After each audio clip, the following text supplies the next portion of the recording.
What is up, Spacenoids, Earthnoids, and everything in between? I am just a simple Newtype, and we are back at it, cruising through Universal Century's 1-year war as things start to pop off. In our last two videos, we went over Operation British and the Battle of Loom. These two devastating events caused a massive blow to both forces and cost the lives of billions. Degwin Soto Zabi of the infamous Zabi family took control of Daikum's ideals and crafted it into his own fortified military state.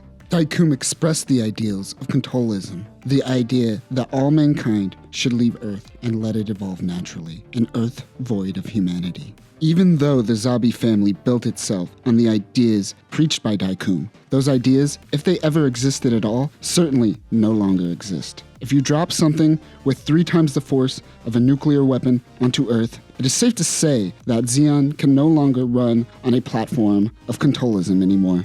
That doesn't seem to matter at this point, however, as the Zabi family and Zeon are synonymous. All the while, Casfal Rim Daikum, disguised as Shar, makes his way up in the ranks of Zeon forces. He may be the only one that knows and cares about the fact that the Zabi family built its platform off of his father's ideas only to use it for their own gains. Shar plots his comeback. It's coming. After the Battle of Loom, Char is promoted to Lieutenant Commander for his stunning performance in battle. After the Dawn Rebellion, a coup led by Garma Zabi and Shar, Doze Zabi took kindly to Shar. Check out our Dawn Rebellion video for more info on that coup. He took kindly to him, so much so that he gifted Shar his Musai-class ship, the Falber, in order to carry out a mission to find and destroy Operation V's headquarters. What is Operation V, or Operation Victory? A product of bureaucratic laziness. You see, Federation engineers pushed for advancement in mobile suit technology. Because the Feddy's tactic was big ships, big guns, big everything, Earth initially dismissed the need for not only mobile suits, but aircraft carrier class ships in general. Of course, the Battle of Loom and Operation British swiftly made Earth Federation change their opinion. The colony drop occurred because the Zakus simply outperformed their battleships. Furthermore, the Monosky particle made radar technologies useless. You couple this with the fact that the Antarctic Treaty was signed disallowing any use of weapons of mass destruction, and it seemed like a necessity for Earth Federation to invest time and energy into mobile suit technologies. This is where Project V begins. We are now in April of UC 0079, during the 1-year war. Operation V is led by Chief Engineer Tim Ray, father of Amuro Ray. A part of Operation V, 3 prototypes were to be made: the RX-75 gun tank, the RX-77 gun cannon, and the RX-78 Gundam. The RX-75 gun tank was more tank than mobile suit. Although its top half has mobility, it still runs on treads. Its initial design had the gun tank as a 2-man team with a gunner, but was later changed to be operated by a single pilot. I imagine this is to accommodate for the core block system, which we will talk about in a second. The RX-77 gun cannon is a mid-range mobile suit. Both the gun tank and the gun cannon use shell-firing cannons. They seemed more reliable and most likely cheaper at the time than beam rifle technology. Unlike the gun tank, however, the gun cannon was able to carry a beam rifle and had Vulcan cannons and can throw things like grenades, with hands. Unlike the other Operation V weapons, the gun cannon wasn't meant for mass production, as it seemed to be a stepping stone for the mass-produced GM unit. And finally, the RX-78 Gundam. Deciding to forego the brittle titanium, the Gundam main alloy is Luna titanium, also known as Gundarium. This metal is not only lightweight, but stronger than titanium. The RX-78 can also take on the full force of Zaku 2's 90mm shells and 120mm shells. Later, Shar's Zaku will play with the Gundam using melee attacks, and note how impressive that this mobile suit is able to take such a beating. What made the Gundam such a fierce weapon was the Baoa XBR M07G beam rifle. This beam rifle is a miniaturized beam cannon found on battleships and is capable of an output of 1.9 megawatts. It also uses charged Minovsky particles as ammo. This beam rifle is capable of taking out a Zaku with a single shot and can shoot up to 15 shots on one charge. A skilled pilot can dominate the battlefield with this unit. The gun tank, gun cannon, and Gundam all had one primary engineering feature in common. At the core of each mobile suit is the core block system. Think of the core block system as your base module to your mobile suit. Sometimes weapons would be created around the core block system, while other times it is used more as a key to a primary unit. All three of Operation V's core block systems were equipped with the FF-X7 core fighter. This fighter has weak Vulcan cannons, an anti-ship missile, and 2 air-to-air missiles. The original design for the core block system was essentially a fancy self-eject mechanism, but soon changed into a multi-purpose core unit. Operation V, but mainly RX-87 Gundam, was responsible for turning the tides of war. Like Earth Federation, so too did Zeon fall to bureaucratic pride. Due to the success of Zaku 2's in Operation British and the Battle of Loon, Zeon was riding quite high on their military prowess. Zeon spies got wind of Operation V from the Earth forces, but didn't show any concern, as according to them, their Zakus are the best, and the data shows it. Interestingly, it was Doze Zabi that was the most paranoid about Operation V. This is where Char's mission of finding Operation V's home base comes into play. While Char is on his mission, Zeon forms an Earth attack force and assigns Garma Zabi as its commander. During this time, most of Europe, Asia, Africa, and North America were under Zeon control. This happens in February, after the Battle of Loon. It isn't until April that Operation V starts development. Meanwhile, the Principality continues to use Africa to build up its military land power. In September, White Base makes its way towards Side 7 to pick up the 3 mobile suits of Operation V. White Base is a Pegasus-class ship and a first of its kind. No more is the Federation in the mindset, big guns. They are now creating landing assault ships with the ability to carry mobile suits, mobile armors, and much more. This is vital post-Antarctic Treaty, as they had to rely on short-ranged, high-mobility weapons.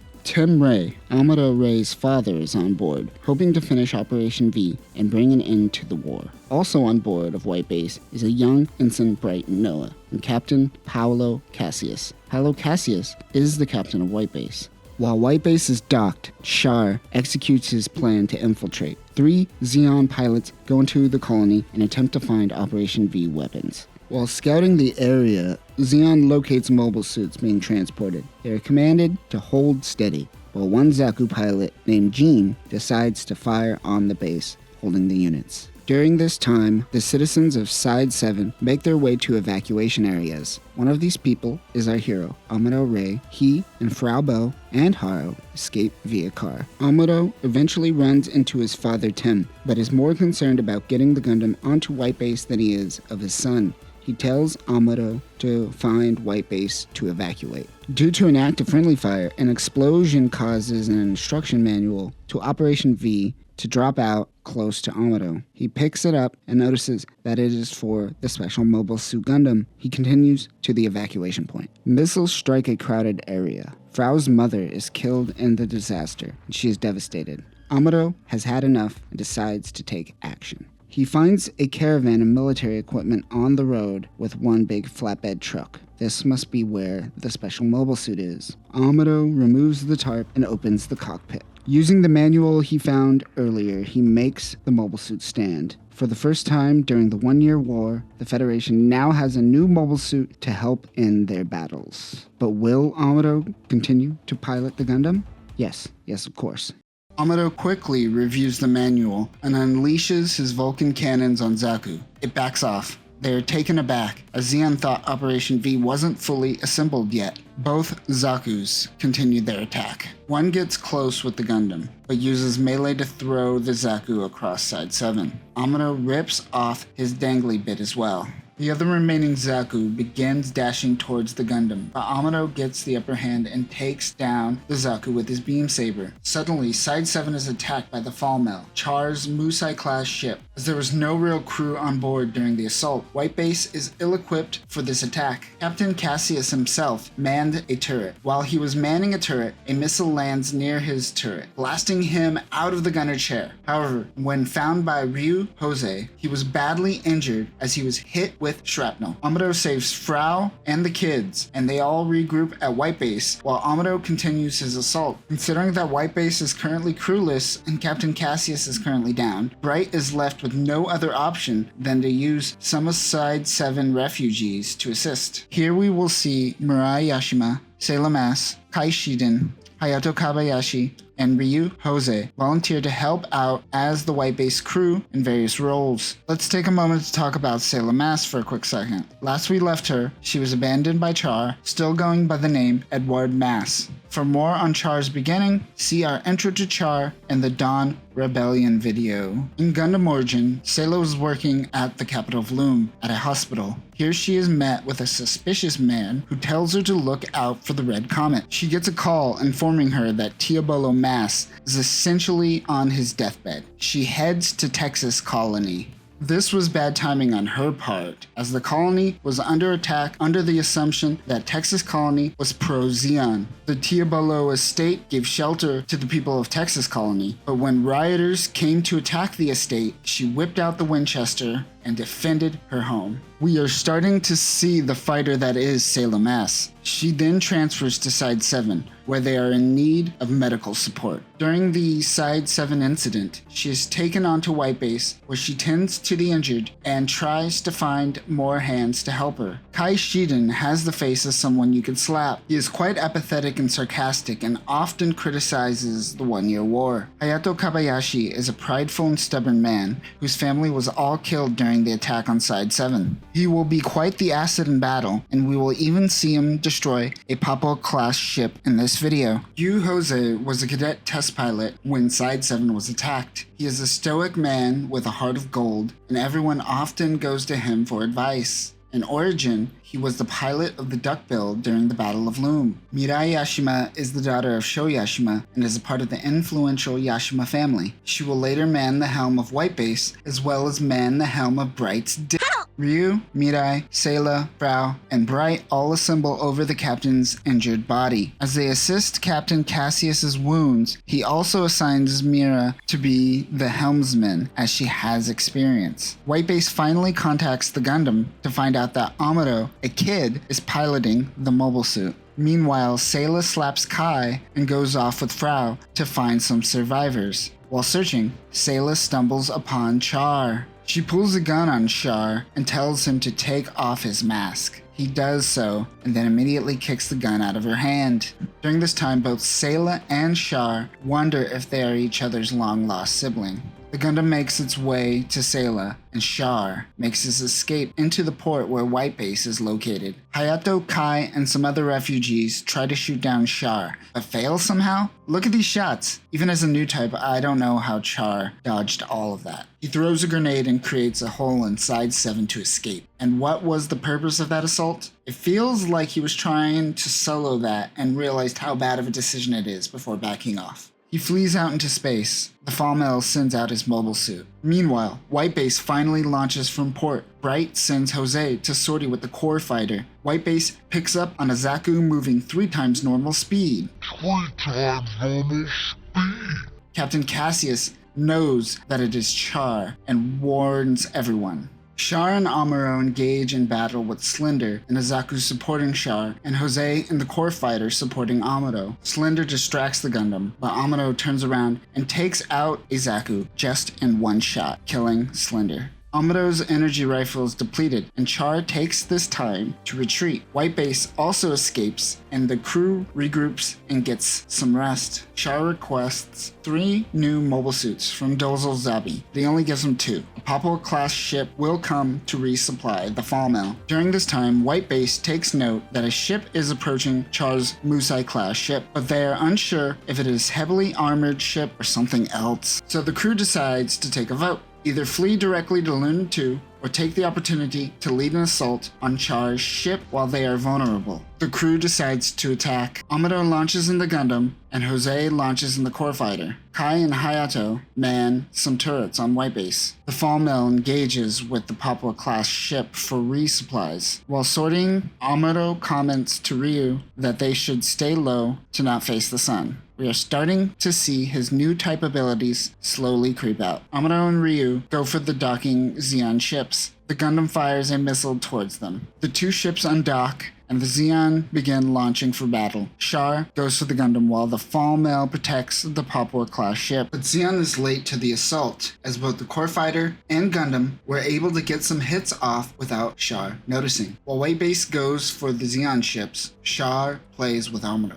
But Amuro is distracting Char from reaching White Base. Meanwhile, Ryu engages in combat at the Papua class ship, but it prevents Kai and Hayato from shooting the cannons. Since they can't man the guns, Kai and Hayato convince Bright to sortie in the gun tank. White Base is on one side of the Comet, and Zeon is on the other side. The gun tank fires towards the Comet and sneaks around towards Zeon. They fire the cannons on the Papua class ship. Before the ship goes down, Captain Gundam launches all of the supplies into space and launches his Zaku-1. The gun tank shoots again, and the Papua-class ship goes down. Captain Gundam, mad that his ship was destroyed, goes after Amuro with no weapons. Char warns him, but Gundam doesn't listen, and he is met with a quick death. Amuro is out of weapons and must flee to White Base. Char and his crew pick up the remaining supplies and what's left of the Papua-class crew. Char is confused because he notices that even though the Gundam is technologically superior, their pilots seem like amateurs, and that is because they are amateurs. Char picks up on this quickly. White Base continues to Luna 2. Once they dock with Luna 2, they are met with unfortunate news that they won't be able to dock and offload all the refugees and will have to go to Earth. Luna 2 is currently the front line for the Federation Space Forces. Commandant Wakane personally rejects this and arrests the crew of White Base. He doesn't approve of children and civilians being privy to military technology. Captain Cassius is wheeled out of White Base and asks Wakane to take care of the crew. Meanwhile, Char's crew regroups and hides on the other side of Luna 2. They plan the same strategy that they used at Size 7. Capture the Gundam and White Base. Zeon sneaks out and around Luna 2, taking out any guards in their way. While being detained, the White Base crew squabble and explain Gundam battle plans, when suddenly Char makes his assault. His attack disables the security protocols for some reason, and the White Base crew make their escape. The crew saves Frau, Sayla, and the children, and they make their way towards White Base. At Luna 2, there is currently a Magellan-class ship and White Base. Char's initial attack led the Magellan-class ship to launch, which is exactly what Char wanted. He planted bombs at the dock and blew charges when the Magellan launched.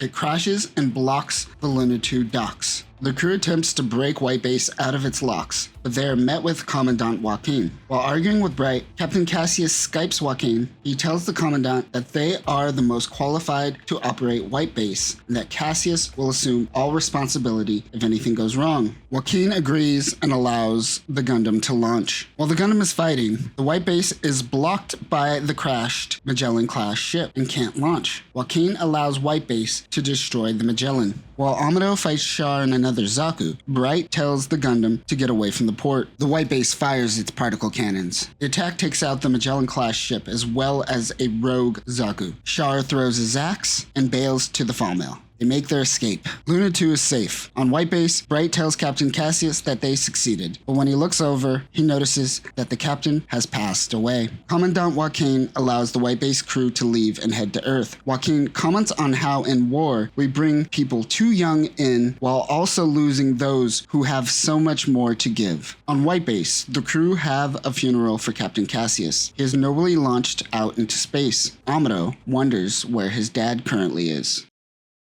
White Base makes its way towards Earth with a Salamis-class ship taking lead. Bright notices that Char's Musai-class ship is still following behind and was able to get a second resupply after White Base destroyed the Papua supply ship. The Salamis will launch a re-entry capsule to guide White Base to Earth. The White Base crew prepare for an attack as Char is still close behind. 4 Zakus start approaching White Base. The Gundam launches. Amuro only has 4 minutes to defend White Base before re-entry. The Gundam engages with the Zakus. He is able to use his bazooka to destroy an enemy's shield, but runs out of ammo quickly. 1 Zaku takes the Gundam head-on. The Gundam uses its Vulcan cannons and takes out one of the enemy mobile suits. White Base is unable to send out the Gundam's beam rifle, but they can send out the hammer, which is essentially a giant flail. Whitebase launches the hammer. Char aims towards Amuro, but he uses the hammer to block Char's shot while slowing down the speed of the hammer. The Salamis capsule gets hit. They are unable to re-enter Earth with the damage they received. The capsule docks with Whitebase. Meanwhile, the Gundam takes out the Zaku pilot Comb with his hammer.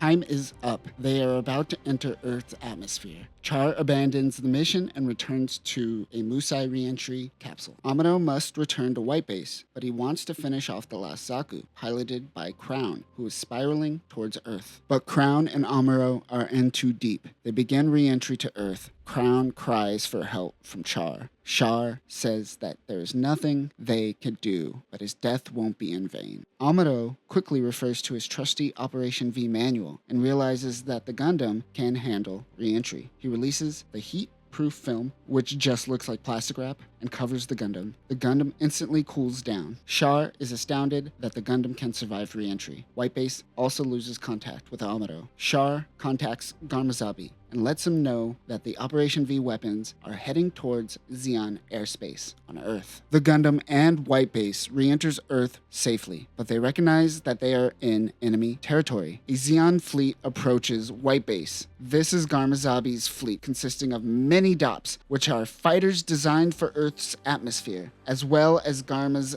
Gao.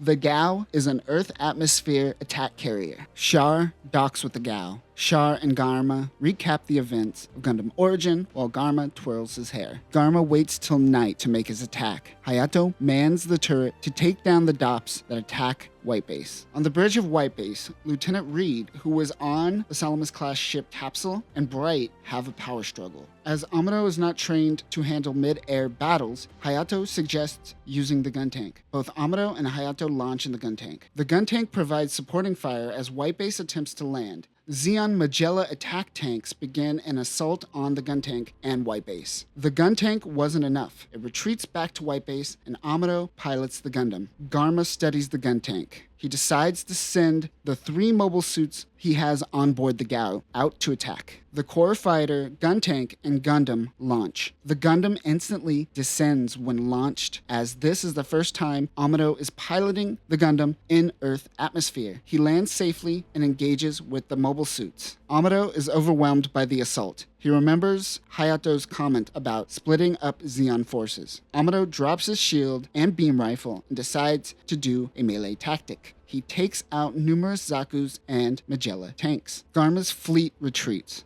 Amuro is starting to get annoyed by the mindless fighting. Meanwhile, we see throughout this episode that Garma genuinely finds Char to be a great friend. However, we are starting to see his ulterior motives come out. Back on Whitebase, Lieutenant Reed and Bright wonder what to do with the refugees while on Earth. Meanwhile, Amuro helps modify the catapult mechanism to allow the Gundam to launch better in Earth atmosphere. The refugees get riled up and take Frau Bow and the children hostage in order to get some answers. Amuro launches in the core fighter to test the new catapult. It is successful, but Amuro passes out as he is now in Earth atmosphere. He is taking on a lot of G's of force to the face. Meanwhile, Char attempts to intercept the trajectory of the core fighter. Now remember the pulse engines that were used to disrupt radar tech during the Battle of Loom? Once the Earth attack force took control of the majority of Earth territory, we start seeing Minovsky-powered pulse engines placed throughout Earth. This makes radar effectively useless, and we see the Whitebase struggle with this as they only have a 30% reliability rate when it comes to radar on Earth, at least in Zeon-controlled territory. Char attacks Amuro, but Amuro is in core fighter and Char is in a re-entry cruiser. He is unable to outmaneuver him. Amuro returns to Whitebase and attaches the core fighter to the Gundam. Char launches his Zaku from the cruiser. Amuro launches, but he is in Earth's atmosphere. When he launches, he will fall directly to Earth, but he will have about a minute and a half until he touches to ground. That is plenty of time to protect Whitebase. Char and Amuro fight in freefall. Amuro is able to touch down on Whitebase. Char lands on Earth. Garma tells Char that they need a new plan of attack. They regroup.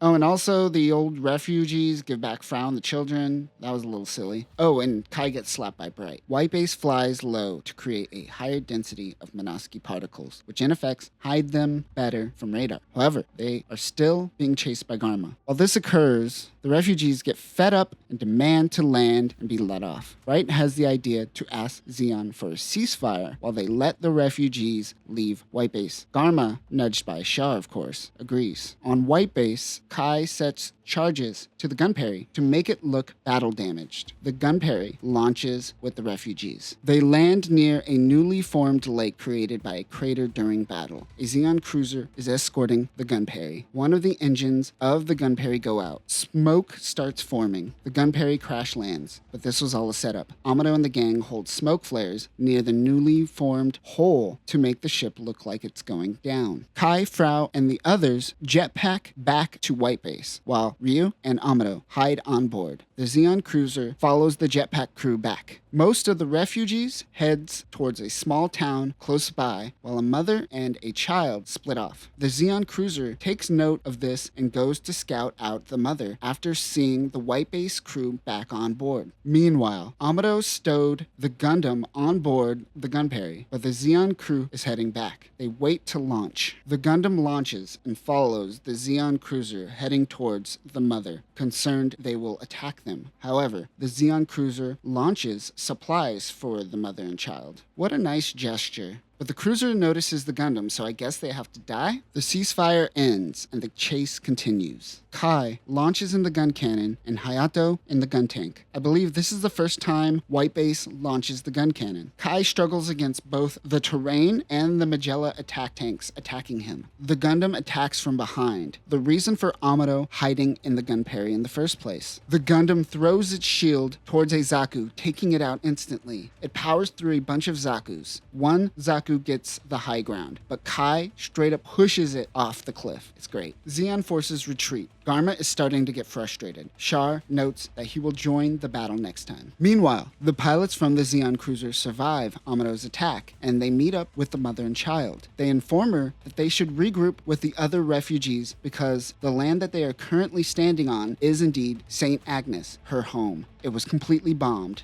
The mother begins to cry. Amuro is a grumpy pants to Frau Boa. He notices that the Fedis are using him as a decoy, a tool just used to distract Zeon until the Federation can roll out the GM. Kika gives Amuro a tomato to cheer him up. This seems familiar. Bright orders Amuro to go on patrol, but Amuro is still grumpy pants. Hayato and Ryu go on patrol instead. Bright goes to Amuro's quarters and demands to know why he won't sortie. Amuro is very butthurt that he has to pilot the Gundam. Now this is the moment that quite possibly changes the course of Gundam history. Yes, that's right. I am talking about the Bright slap.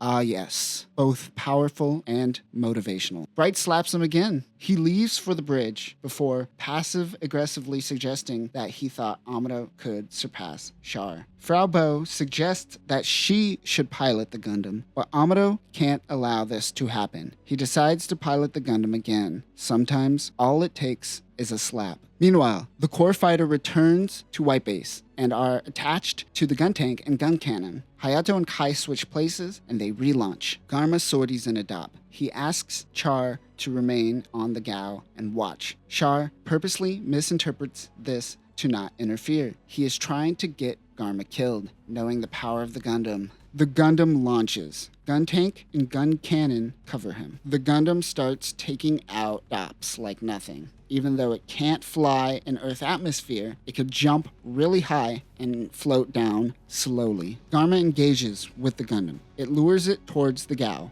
but Garma struggles to communicate with it. That is because Char messes with the Gao's communication. Meanwhile, a Federation supply ship intercepts the Gundam. Garma uses this opportunity to get away. Garma wonders why Char didn't join in the battle. Char plays to his ego and tells him that he believes that Garma's skills were enough. Garma, the youngest Zabi, always seeking attention from the older Zabi siblings, plays into Char's ego boost. Meanwhile, the White Base crew is met with the captain of the supply vessel, Lieutenant Matilda. She resupplies White Base as a special request from General Revel.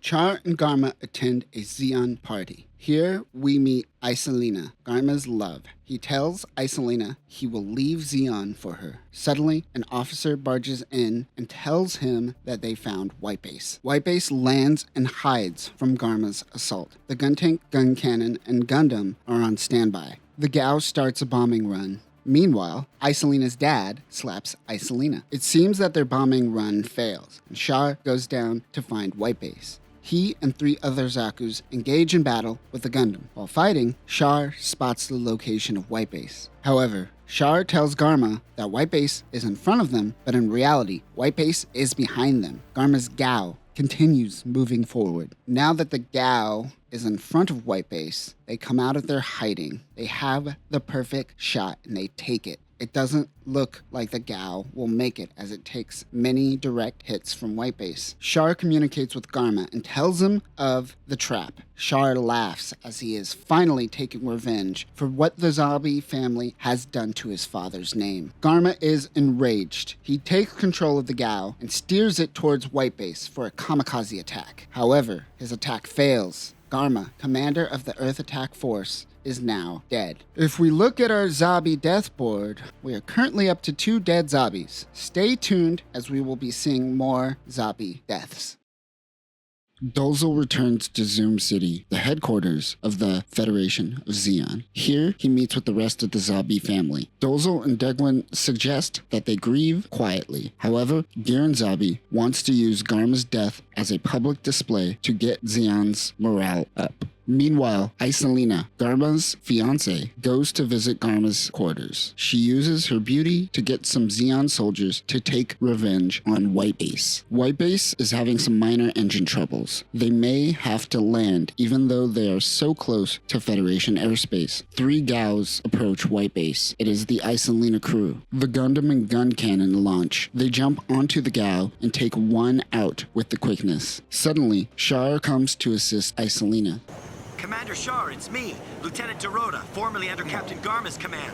I don't care. Or at least he is at the battle to make himself appear like his loyalties are still with Zeon. Either way, Char is able to get a shot on Whiteface. It is too much for the ship. Whiteface makes an emergency landing. Mirai is able to land with everyone safely. The Gundam and gun cannon jump off the Gao and head towards Earth. On Whiteface, they try to get the ship up and running again. Meanwhile, some of the refugees start to leave the ship. Bright tries to convince 3 refugees to stay, but they make their way off the ship. Bad plan for the refugees, as Char was waiting to take the people off of Whiteface. The refugees die. Bright and Kai chase after Char, but he makes his escape. The Gundam and gun cannon land on Earth, but the Gaos continue their pursuit. The Gao takes the Gundam head on. Amazingly, the Gundam's shield can handle most of the attack, but his shield starts to melt. Luckily, Hayato in the gun tank distracts the Gao. Amuro uses this moment to take out one of the Gaos with his energy lance. One more Gao remains, Isolina's. Isolina literally crashes the Gao into the Gundam. Amuro can't get the Gundam to pilot, so he investigates. Isolina gets out of the Gao and points a gun at Amuro. She blames Garma's death on him, but Amuro has no idea what she is talking about.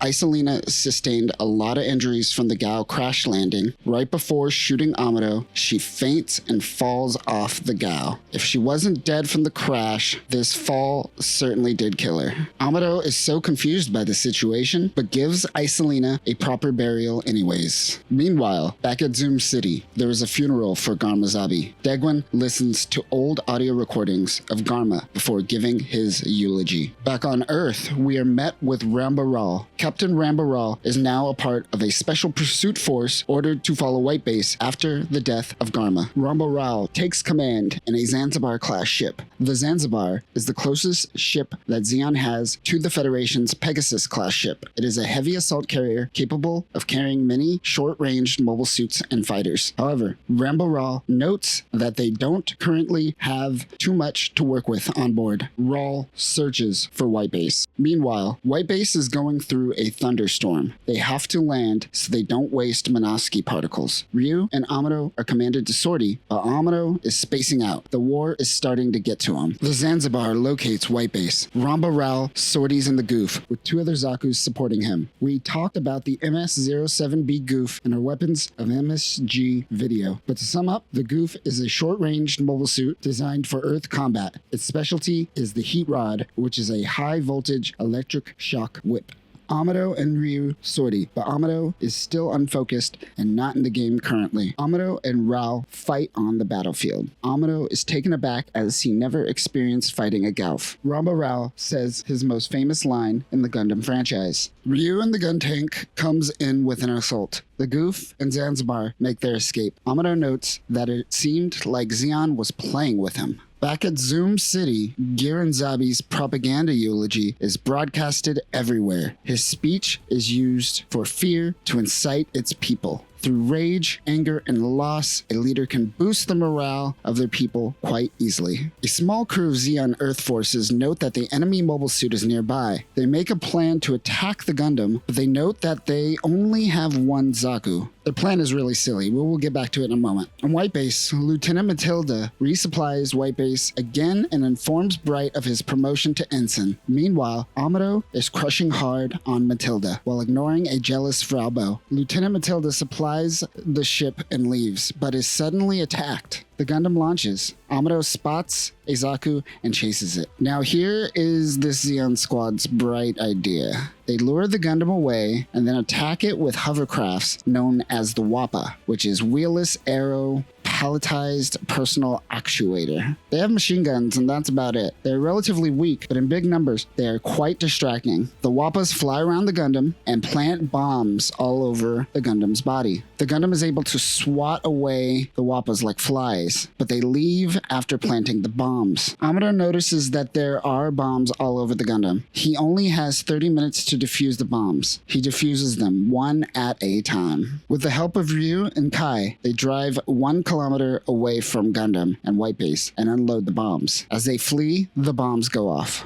As everyone regroups at White Base, a truck full of locals come up and talk to Amuro. Amuro notes how carefree people on Earth are, but Sayla and Bright are like, yeah, those are the Zeon soldiers that just tried to kill us. White Base continues across Central Asia. They are looking for a rendezvous point to meet up with some of General Revel's squad. They spot a jeep and land. However, the man is badly injured. They bring him aboard White Base and give him medical attention. The man informs Bright that White Base is to make its way to Odessa to take part in an assault on Odessa Day. Bright is concerned as White Base isn't a normal Federation ship and the majority of its crew are quite green. Meanwhile, the ship is currently out of salt. They diverge their path towards a lake to see if they could find salt. However, when they get there, the lake is all dried up as it shifts from period to period. The ship is spotted by Ramba Ral. He sorties in the goof. Amuro goes out to sortie in the Gundam. However, Sayla is the one that sorties. Amuro goes out in the gun cannon instead. Sayla struggles to pilot the Gundam. Ral notes that an amateur is piloting it. A Zaku pins down the Gundam to take back the Zeon base. Amuro in the gun cannon takes out one of the Zakus. The goof retreats, but the remaining Zaku is disabled by the gun cannon. Only Ramba Ral escapes. The gun cannon drags the Zaku back to White Base. They take the Zaku as a prisoner. Meanwhile, Sayla is condemned to 3 days of solitary confinement. Before she is confined, she asks the prisoner what has happened to Char. The prisoner informs Sayla that he was disciplined for not keeping Garma safe. Bright interrogates the prisoner while the crew is doing tests and simulations. The prisoner makes his escape. He tries to help release Sayla, who is still in solitary, but she screams for help instead. While the prisoner makes his escape, Ramba Ral prepares to attack White Base. Hayato and Amuro launch in the gun tank against Bright's orders. They take out some DOPs, but once the goof is launched, gun tank is of no use. Amuro and Hayato must return to White Base. Meanwhile, Sayla escapes and chases down the Zeon prisoner. He makes it to the airlock. A Fetty soldier whips out a bazooka and blows blows up the door, but in doing so, he also kills the prisoner in the process. Tough luck. Amuro launches in the Gundam. Meanwhile, Kai in the gun cannon is getting overwhelmed by the Gelf. Amuro is able to ward off the goof as it retreats. On White Base, Bright reprimands Amuro for disobeying orders. Later that night, Amuro overhears Murai and Bright talking about taking Amuro off of the Gundam. Amuro, fed up with everything happening, decides to leave White Base. Amuro takes the Gundam and bails. Amuro hides the Gundam in an abandoned city. While hiding, Kycilia and Makuve scout the city in an Onion mobile armor known as the MAX-03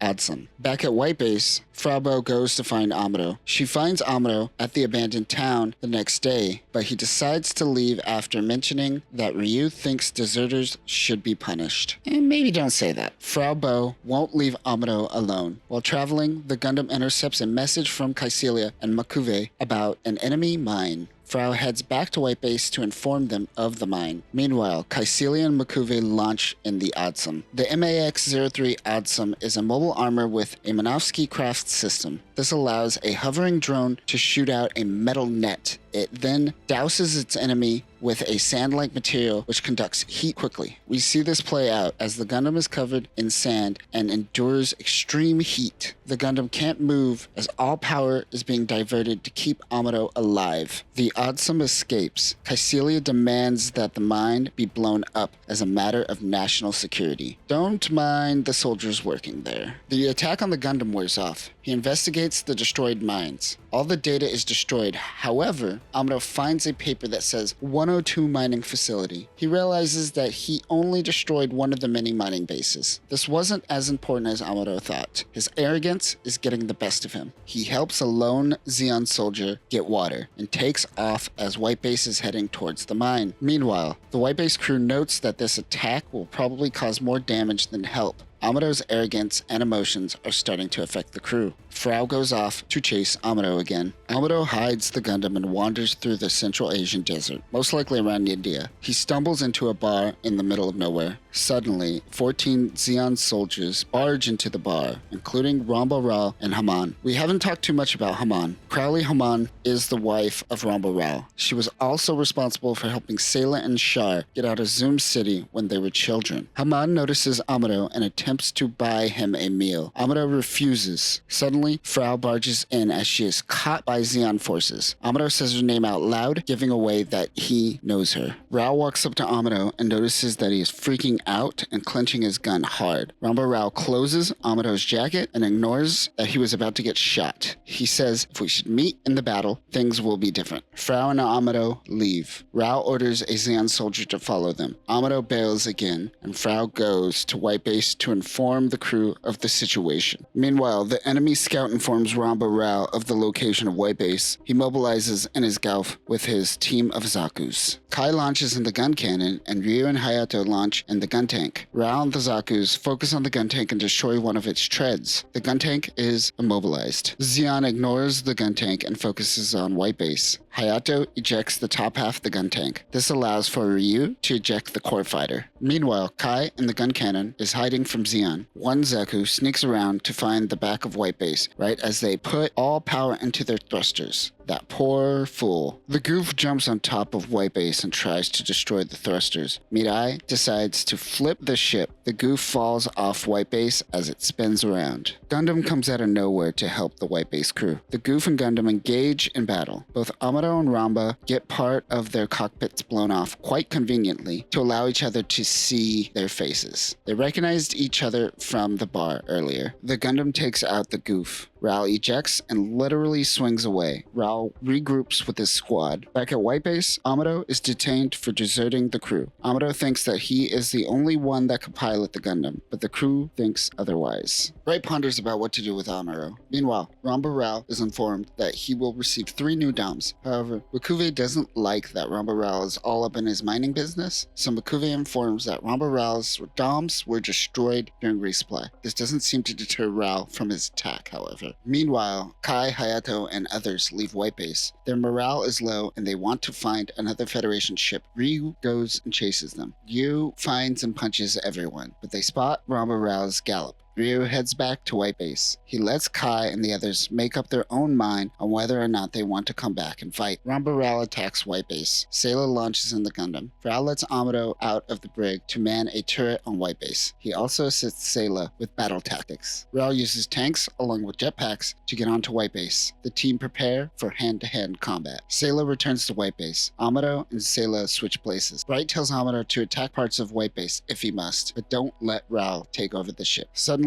Ramba Ral runs into Sayla. The Ral family had very close ties with the Daikun family back in the day. He instantly notices that Sayla is Artesia. However, in this moment, Ral hesitated. He chose not to attack and calls the mission a failure. The Gundam suddenly takes out a part of the ship where Ral is, and he is surrounded. He does the only thing he knows how.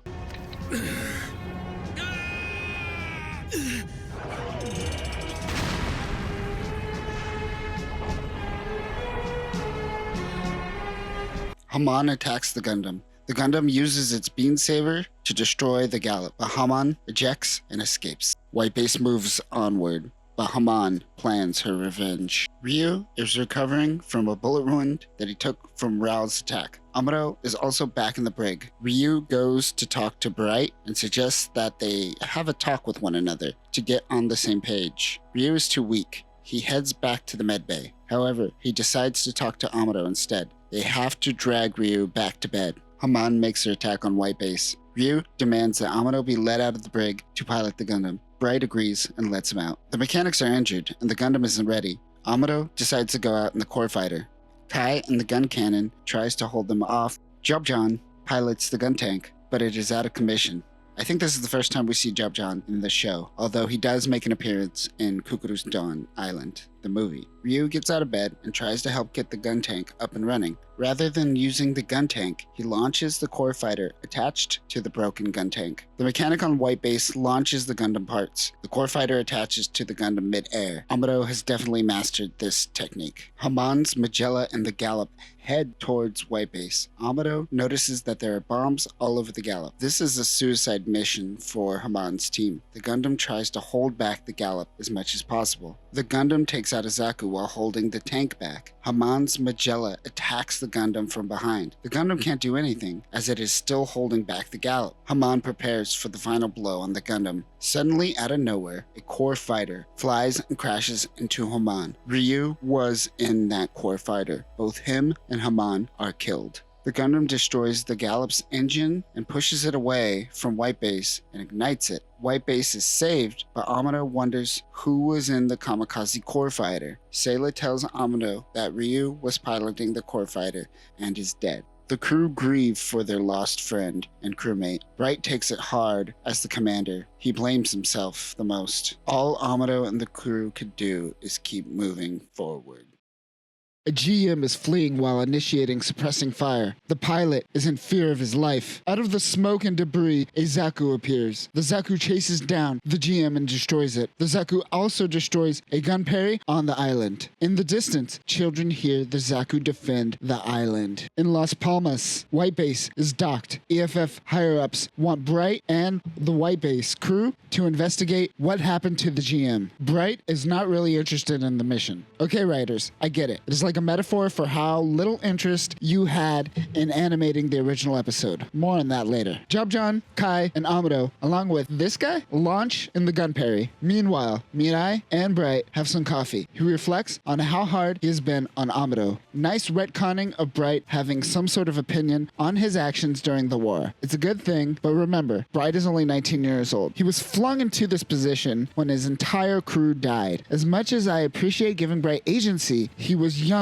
during a horrible war. This dude's testosterone is going at full force. It is not weighed down by gravity whatsoever. They land on the island during a cloudy day. Kai launches in the gun cannon and Amuro launches in the Gundam. They split off and scout the island. Kai reports back to Bright, during which a bunch of children start throwing rocks at the gun cannon. While looking over a cliff, a Zaku sneaks up behind the Gundam and begins grappling with it. Amuro loses his beam rifle. The Zaku pulls out his Heat Hawk and the Gundam its beam saber. They begin a melee battle. Suddenly, the cliffside breaks off. Amuro falls into the ocean. The gun parry and gun tank lose contact with Amuro. Whiteface tries to contact the Gundam with no luck. Bright asks Lieutenant Slegger to go out and find him. We haven't talked about Lieutenant Slegger because in the original series, he hasn't been introduced and won't be introduced until after the Battle of Jaburo, which has already happened in this timeline. More on that later. Amuro dreams of his father and his mother. We also skipped the episode with his mother because this scene sums it up. Amuro's mom is sad and he is a child of war. That's about it. Amuro sees his boyfriend Char and wakes up. He leaves a mysterious room and finds a bunch of children with a man digging. This is Cucuruz Doan. Amuro asks Doan, where is his Gundam? The children begin to hate on him. Amuro notices that the mysterious building is the lighthouse shown during his mission briefing earlier. He goes to search for his Gundam alone. Now this is a 22-minute episode stretched into a movie. We get a lot of walking in this movie to pad out that runtime. Amuro walks, and I mean he walks.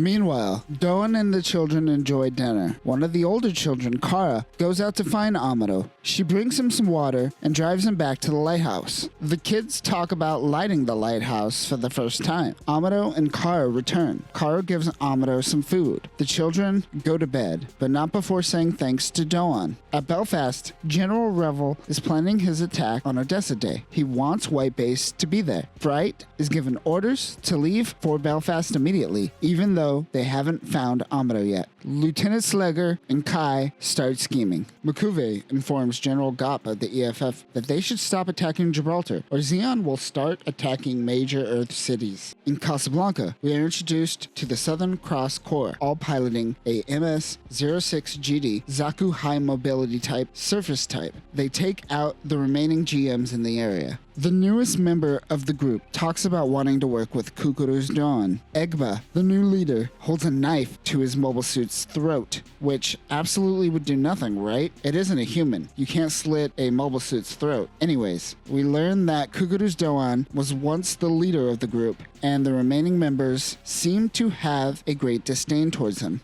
Doan also dreams about his past with the Southern Cross Corps before Kara comes in to bring him a beverage. The next day, Amuro helps out around the farm, watches a kid milk some goat titties, and then he eventually goes out and looks for his mobile suit. Back at White Base, Slegger asks Sayla to let him ride her.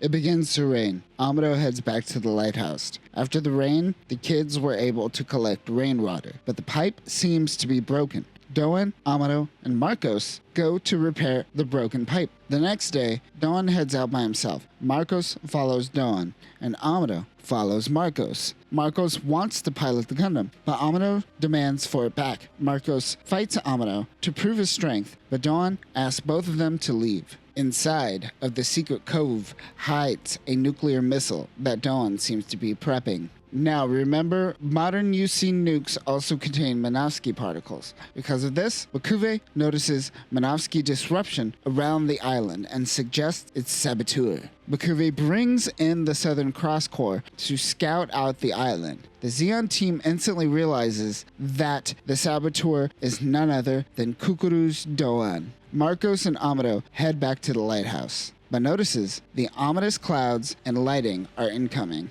Meanwhile, Slegger, the Gunperry, and Sayla launch to rescue Amuro. Bright distracts the Fetty higher-ups to delay heading to Belfast as he catches on to Slegger's plan. He then notices that a group of Zeon forces are heading towards the island. Kara attempts to console the kids. Marcos and Amuro make their way back. Amuro fixes the battery and brings power back to the lighthouse. He then activates the lighthouse light.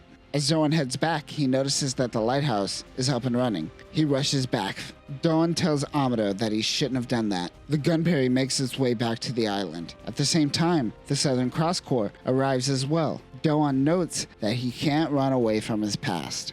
Amuro, Marcos, and Doan head back to the secret cove. The Southern Cross Corps are hanging to the bottom of docks. They drop from the docks. Slager and the GM is riding on the back of the core booster, piloted by Sayla. Slager takes out the dock. We will talk more on the core booster in a later video, but this definitely is something that changes the timeline in the original Gundam series. Doan heads out in a Zaku while Amuro nearly drowns. Meanwhile, Sayla crash lands and Slager nosedives into the rocks, literally losing his head. Hayato and Kai are in gun cannons. The Southern Cross Corps takes both of them out real quick.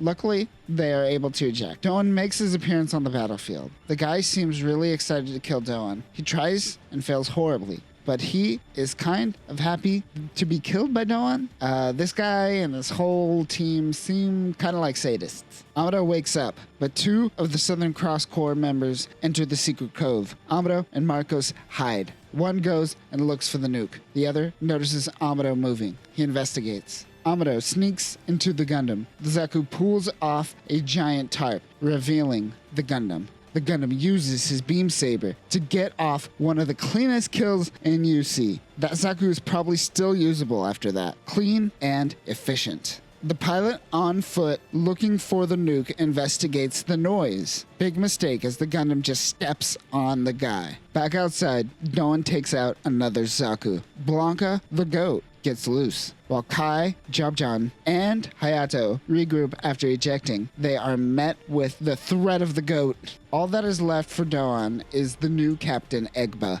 He takes off Doan's left arm. Doan seems to be at a disadvantage. Vulcan cannons erupt in the distance. It is Amuro. Egba targets the Gundam. They fight at the edge of the cliff, similar to the Gundam that Doan fought earlier. Amuro backs the Zaku into a corner before using his beam saber to take out the mobile suit. All of a sudden, the nuke goes off. General Gop of the Federation reacts with anti-air defense. However, the defenses fail. They assume the worst, but the bombs do not come back down. They go off outside of Earth's atmosphere. Doan used the nukes for fireworks for one of the young children whose birthday is today. The Federation is relieved they won't die today. It is morning. Amuro mentions that the smell of war is still on Doan's hands. Amuro helps Doan by taking his Zaku and throwing it into the ocean. No longer is Doan tied to his past. Finally, the White Base crew is ready to depart for Belfast. It does a flyby over Cucuruz Doan's island as one last farewell. And that is the movie. Now, let's compare that to the show. In the show, the Gunperry, piloted by Ryu and Jobjan, head out to the island. Amuro in the Gundam goes out, but quickly transforms into the core fighter. He finds some injured pilots before running into the children and Cucuruz Doan and his very ugly Zaku. Doan takes out Amuro's core fighter.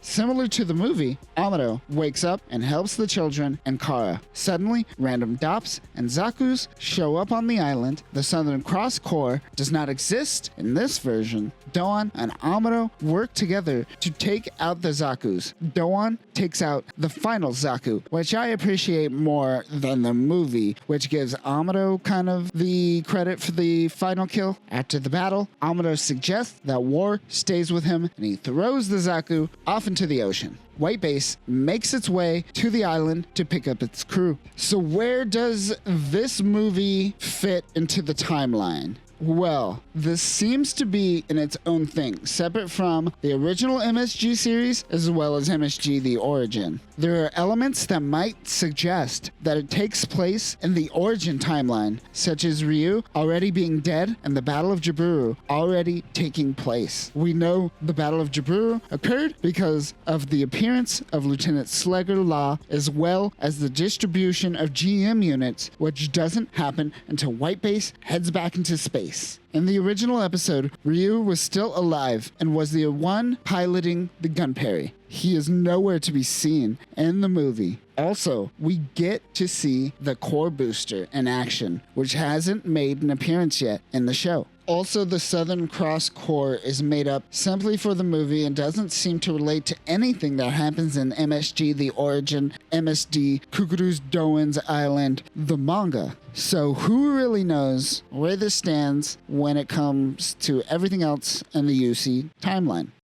The Gundam is fighting a goof. Captain Bright is struggling to give orders. He still isn't over the death of Ryu. The Gundam takes out the mobile suit. Bright suddenly passes out. They take him to the infirmary. Meanwhile, M'Quve is made aware of the destruction of some of his mining bases. Hayato and Amuro are working on mobile suits. Amuro goes and visits Bright. He sees Bright in a bad state, so he decides not to push him with any questions. A group of Zeon soldiers are monitoring the area.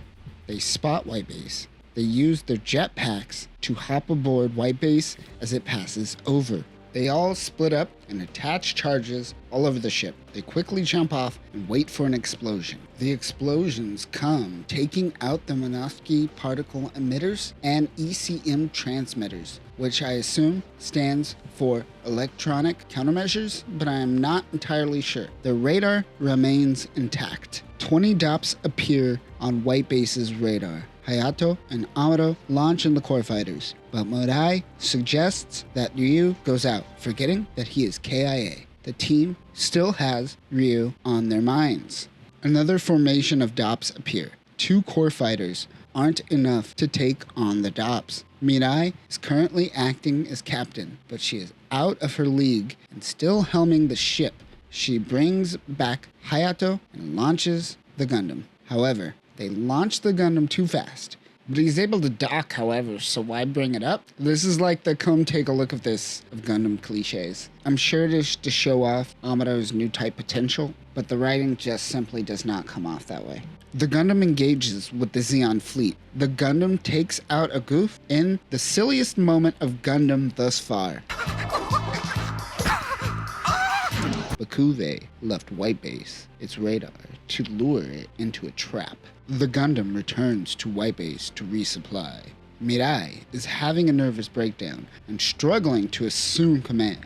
White Base falls into M'Quve's trap. A mega particle turret gets a critical hit on White Base. The ship starts to go down. Amuro gets in the Gundam and jumps onto White Base. He takes out the turret. The ship crash lands. Mirai is in full panic mode. White Base launches smoke bombs to hide. It somehow works. It doesn't seem like White Base is going to make it to Odessa Day. The Zeon attack force withdraws for some reason, but who knows when they will be back.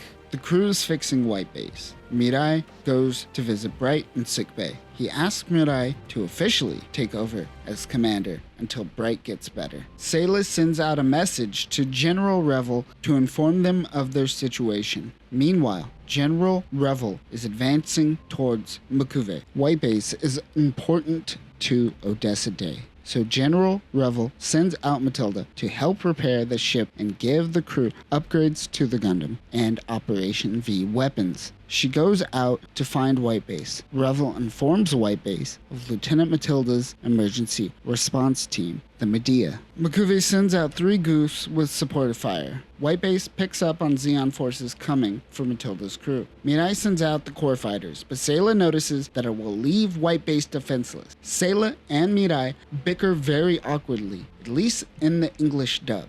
They decide to leave White Base defenseless. Mirai and Sayla feel very uneasy with one another.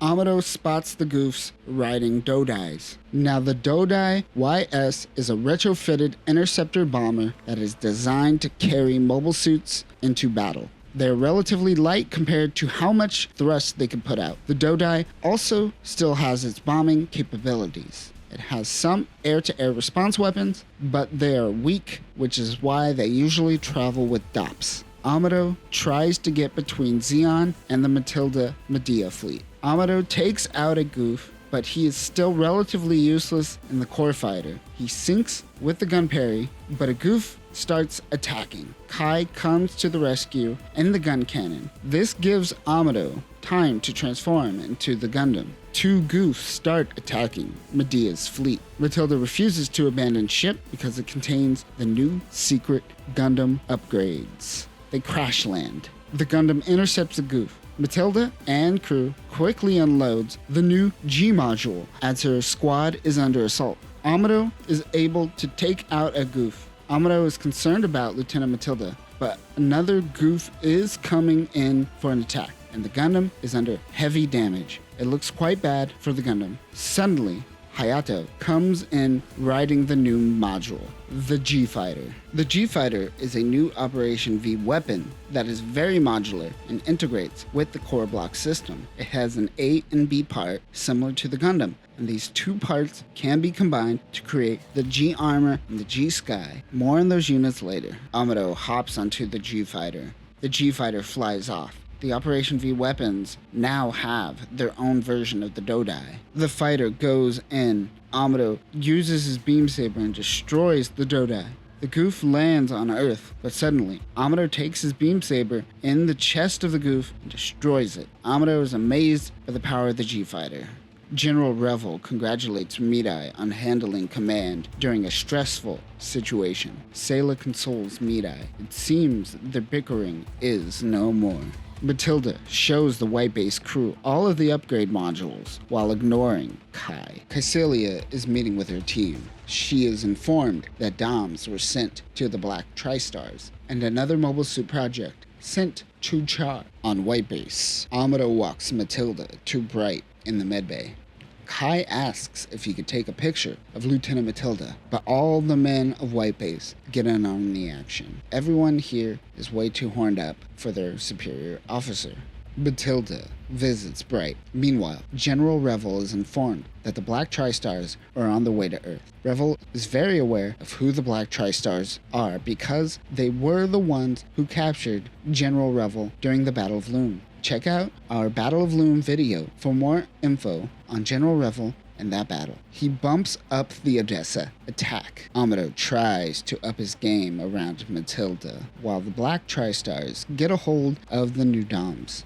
Matilda tells Amuro that she joined the Supply Corps because it is the only division that attempts to create things instead of destroys through battle. Black Tri-Stars go scouting for White Base.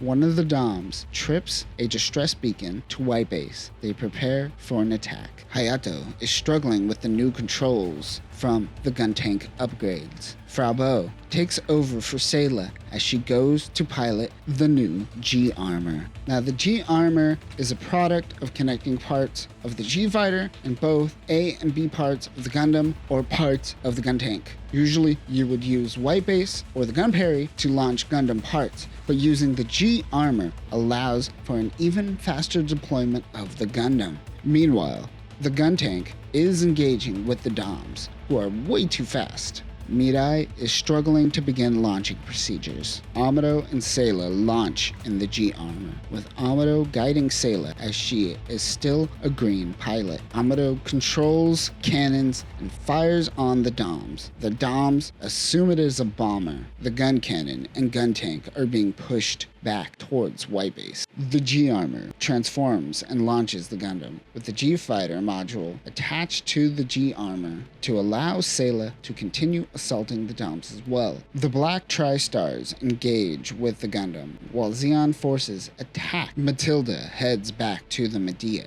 Amuro is pushed to his limits, but he is still holding his own with the Black Tri-Stars. Time slows down.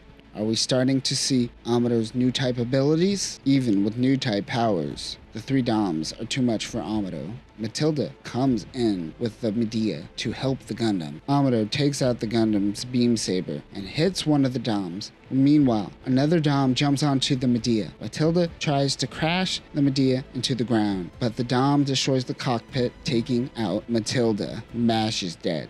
Two of the Black Tri-Stars remain, and they make their escape. White Base, now fixed, is able to launch and make its way towards EFF. General Revel, hearing of the good news of White Base and the bad news of the Medea crew, makes him push the attack on Odessa to now. As White Base makes their way towards Odessa Day, the crew gives a salute and honor to Lieutenant Matilda, who died in battle. Sayla blames herself for being a bad G-Armor pilot. But what exactly is Operation Odessa? As we have seen throughout our videos on the Earth Attack Force, we know that Makuve, a subordinate of Kycilia, has been working to control the mine, which is a good source of minerals for Zeon forces. After taking over the mines from Earth hands, the EFF realized that they are dependent on the mines and that pushing them out of Earth territory and away from the mines would cripple Zeon forces, so much so that they would have to end the war, or so they thought. During October of UC-0079, General Revel and the majority of Earth forces started making their way towards Warsaw. On November 2nd, Revel gives orders to rendezvous with the rest of the Earth forces, which we have seen in previous videos. It is now November 7th, and the battle begins at 0600 hours. The battle begins before White Base rendezvous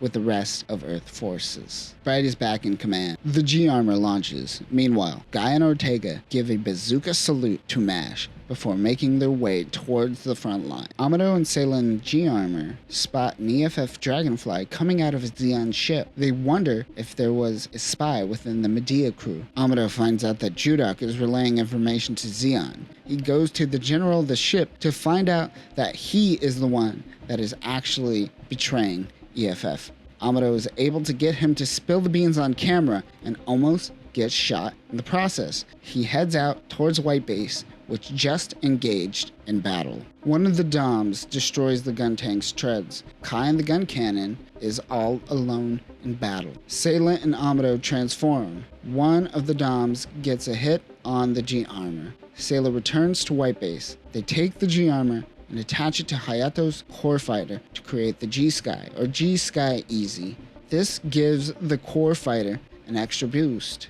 Hayato launches. Makuve is being pushed back. As a last resort, he threatens to launch a nuclear attack, breaking the Antarctic Treaty. General Revel doesn't respond and continues his assault.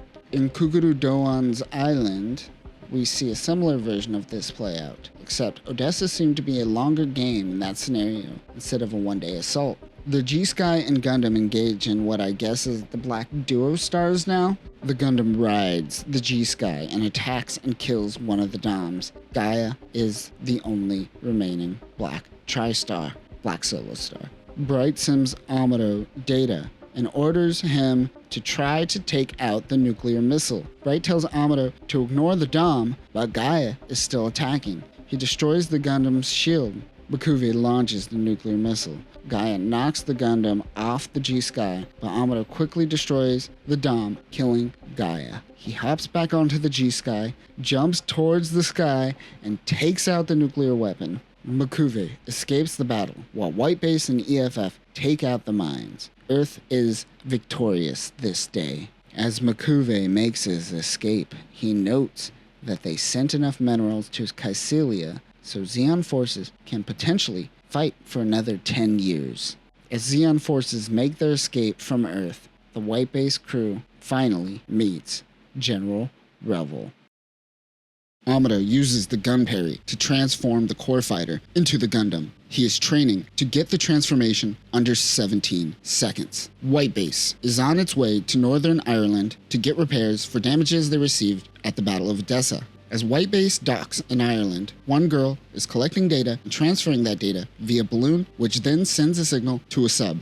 Weird. Char gets intel that White Base is nearby. He goes out in a small vessel to investigate. The White Base crew meet up with General Revel and most of the EFF that made their way to Northern Ireland. It is here that General Revel informs the crew that if anyone doesn't want to be a part of the military, they will be placed in prison for knowing too much information of Operation V. General Revel also notes that the Gundam has caused Zeon to put money into the development of new mobile suits and mobile armors. Meanwhile, the spy is trying to get close to the military base to get info. Frau Bow also wonders that if she joins the military, the children might not have anyone to help raise them. Meanwhile, under the sea, the Mad Angler Division launches some GOGs. The MSN-03 GOG is an amphibious mobile suit created by Zimad after a failed amphibious Zaku design. Unlike the original failed Zaku design that became the Zuda, watch our Hidden 1 Year War video for more info on that. The round shape helps the mobile suit reduce water resistance. The Mad Angler launches missiles onto the base. Only the Gundam is available to launch, and the beam rifle seems to not be available for use. Amuro preps for launch. The GOGs advance on land and start taking out the surrounding city. The Gundam launches and advances on the GOGs. General Revel watches from afar. He notes that war relies too heavily on mobile suits these days. The gun tank is finally ready to launch. Hayato sorties. Meanwhile, the Gundam's Vulcan cannons are useless on the GOG. Luckily, the Gundam has the G-hammer. We haven't seen this since space. Unluckily, the GOG is able to stop the hammer with very little effort. Amuro suggests that they use the G-Bull module. The Gundam returns and preps the new G module. The G-Bull is the modularization of the G-Fighter and the Gundam. It combines to make a powerful tank which can be piloted directly from the core block in the Gundam cockpit. Amuro and Sayla launch in the G-Bull.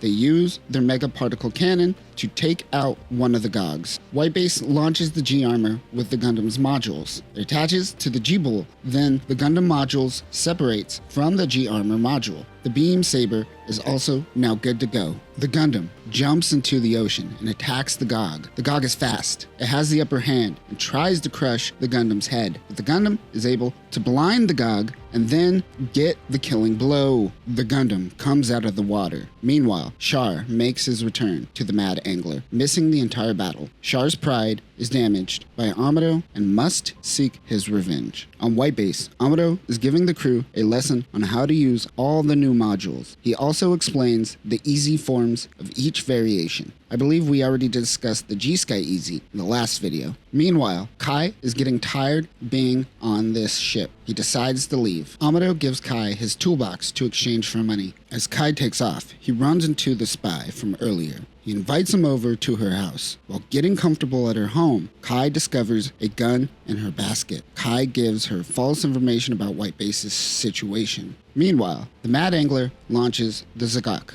The MSN-07 Zagak is an amphibious mobile suit similar to the GOG, but much of the data collected from the GOG was used to make the Zagak. Unlike the GOG, however, they can handle themselves quite well on land. The Mad Angler emerges from the sea and begins launching missiles. Sayla and Amuro launch. Kai notices the battle from afar. He asks Miharu, the spy's siblings, where she went. They lie to Kai, but Kai doesn't believe it. Meanwhile, the spy Miharu meets up with someone who gives her orders to sneak about White Base. When she returns, Kai is gone. She tries to go find Kai. Hayato launches in the gun cannon. It intercepts the Zagaks, but it doesn't seem to be able to carry its own weight. Kai, looking at the battle, has a flashback of every slap he's received on White Base.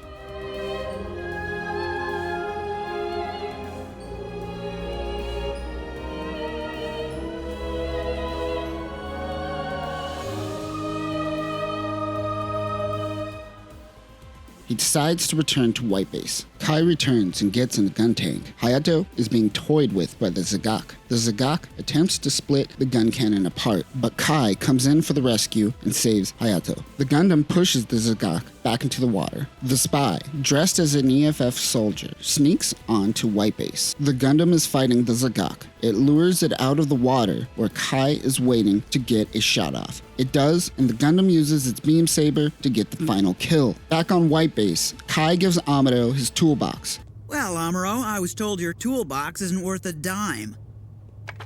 But I paid a lot for that! Kai is back to his cocky self. On the Mad Angler, Char is notified that the spy successfully made it on board the White Base. White Base leaves Northern Ireland and makes their way towards Jaburo. Sayla and Amuro practice transforming the Gundam and G-Armor. They are able to get it down to 15 seconds. Well, one of the Gundam's arms is still exposed, and that will be a problem. Miharu, the spy, sneaks in to Bright's quarters. Kai comes in to get Bright and finds Miharu. Kai thinks that she snuck on to be with him, so Miharu just goes with it. She hides in Kai's quarters. Meanwhile, some of the Mad Angler crew pretends to be civilians and lands onto White Base, requesting emergency assistance on a civilian aircraft. Boone, one of the Mad Angler crew, makes contact with Miharu and informs them that they are heading to South America. Kai is suspicious of the civilian crew. He runs to the docks, but the civilian crew plane takes off. Kai suspects that they might be spies, but he can't give Bright any proof without informing him that Miharu is on board.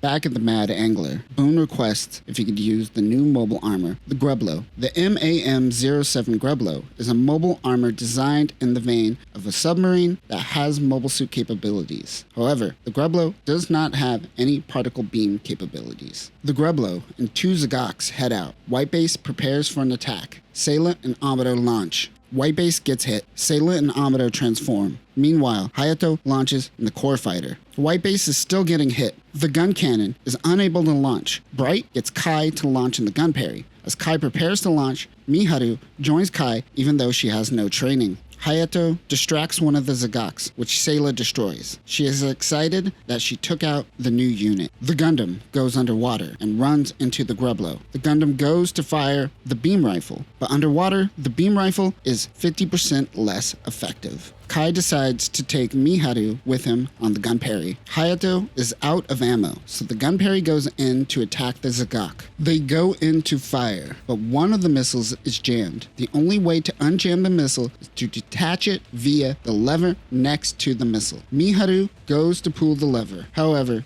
Force and All does its thing and launches Miharu from the gun parry. However, before dying, Miharu was successful and destroys the Zagak. The Gundam lost its leg, but it allows the Gundam to move more easily underwater. He takes out the Greblo. Kai lands the gun parry to find out that Miharu didn't make it. He is upset for her loss. No one but Amuro even knew of her existence. Char is upset that the spy hasn't been giving them any more intel, not knowing that Miharu is currently dead. Whitebase finally makes its way to Jaburo and docks. Char notices that Whitebase has disappeared. He believes that he has found an entrance to Jaburo. His plan is to take out Jaburo and steal Whitebase. His crew receives the experimental Zoc. The MSN-10 Zoc is also an amphibious mobile suit that has a 360 monocamera. It also has 8 megaparticle cannons. Honestly, there really isn't any variation between the GOG, the Zagak, and the Zoc. All these names certainly are something, however. The Zocs launch. Amuro meets with Lieutenant Woody, who used to know Lieutenant Matilda. Woody was planning on marrying Lieutenant Matilda. Amuro was unaware that she was even engaged. He apologizes and regrets not being able to save Matilda. Woody gets mad at Amuro and tells him that no one person is responsible, especially in war. Whitebase is assigned to the Tiaman fleet by Admiral Gob, and also the Whitebase crew won't receive any punishments. He does this as a favor to Marai's father, Shu Yashima. He was a politician who most likely kicked the EFF a lot of money back in the day. Suddenly, the alarms go off. Jaburo is getting attacked, but Jaburo is huge and EFF is trying to isolate the attack. However, from above, many Dops and Gaus come striking down. While this is all happening, the amphibious Zeon mobile suits are making their way underwater. They make it back to Whitebase. Amuro and Sayla launch into G-Bull, and Hayato and Kai in the gun tank and the gun cannon. Kai is no longer dwelling on the loss of Miharu. While the G-Bull is on alert, Sayla notices new mobile suits. Amuro notes that they are the new mass-produced Jims. Zaku's, Goose, and Doms all launch. Char and his team of Zagaks also launch. Char actually is piloting a red MSN-07S Zagak commander type. Char loses 2 members of his team before penetrating Jaburo's gates. Char notes that Jaburo is well prepared. Char goes underwater and meets up with his team of Zocs. The Zocs open an entrance to Jaburo. Zeon can now enter the base. The G-Bull goes to protect another entrance. The enemy is overpowering the base. Bright tells Sayla and Amuro to transform. Amuro notices a red mobile suit and wonders if it's Char. Char takes out a gem with ease. Amuro and Char dance once again. Meanwhile, Lieutenant Woody is operating a hovercraft. Char instantly takes it out. This enrages Amuro. He takes out one of the Zocs. Char makes his escape as usual. Most of Zeon forces make their retreat. Back on Whitebase, Amuro is certain that the red Zagak was Char. And that guy takes out an EFF outpost. Char is in his Zagak and is leading his team of AT guys making their way back to Jaburo. The MSN-04 AT guy is another amphibious mobile suit made by the Zeonic Company. Like many of these amphibious variants, the AT guy has iron nails and extending arms. At Jaburo, White Base crew is given rank. Bright is now lieutenant, Midai is now ensign, and Amuro is now chief petty officer. Ryu Jose is posthumously given the rank of lieutenant. Amuro speaks out at his superior officer and he is slapped. What? Frau is concerned about the kids because they are being transferred to an orphanage and the kids do not want to go. At the orphanage, the kids sneak out. They make their way into a cavernous area which just so happens to be the rendezvous location of Char and his men. Char's crew ties up the kids after charging bombs all over the gyms. The kids are able to escape from the rope. They make their way to the gyms and remove all the bombs. The kids dump the bombs into a jeep and drive away. Amuro and the gang meet up with the kids. They tell Amuro of the situation. The gang tries to help the kids while Amuro goes off and drives the bombs somewhere safe. He jumps the jeep off the cliff. The bombs go off. The gyms are saved. As some of Char's team gets away, the others in the AT guys start assaulting the base. Amuro and the kids make their way back. While looking for the children, Sayla runs into Char. They are sure that they are each other's long-lost siblings after meeting. It is once again cut short by Mirai shooting at Char. Meanwhile, the Gundam launches. He chases down and kills an AT guy. The AT guys swing away like monkeys, but Amuro is still able to take them out. Char and Amuro engage in battle. Char notes that Amuro is a better fighter. He makes his escape. Back at Jaburo, the crew convinces EFF higher-ups to allow the kids to stay on White Base. After the attack on Jaburo, EFF thinks that Zeon are vastly overestimating White Base's powers. Because of this, they want to use White Base in space as a decoy. Bright feels uneasy about this.